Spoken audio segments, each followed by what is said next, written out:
Ambassador, I will say frankly, I'm one of the people who thinks you should be expelled from this country, and I believe that it's to do with the policies of your state.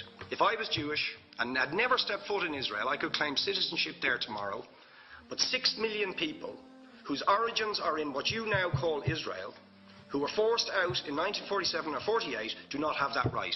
Isn't that part of the reason why the Palestinians are in dispute with Israelis? Because you deny them the right to return to their homes and to their land and to their villages, and that they have a legitimate claim, even under international law, to return, but you deny them that right.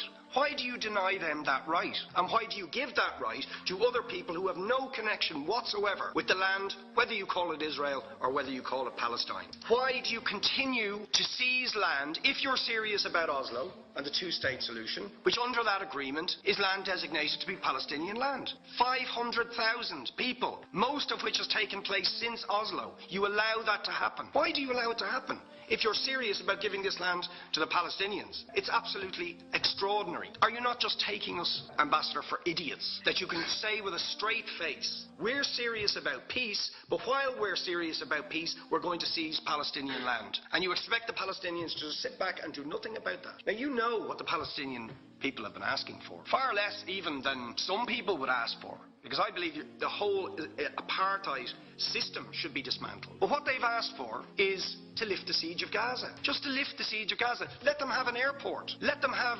ports. Let them not be dictated to by a government for whom they do not vote as to what can go in and out of their territories, whether they will have power, whether they will have clean water, whether they will have medicine. What makes you think you're allowed to have nuclear weapons and the fourth biggest army in the world and visit destruction on the people of Gaza, but they have no right to defend themselves? They have no territorial sovereignty over that land. Would you ask questions, please? How do you justify that? Yeah. All right. How do you justify those double standards? Very lastly, Ambassador, people like Bishop Tutu, Nelson Mandela, and I would certainly describe your state as a apartheid state, with different laws for people depending on their race or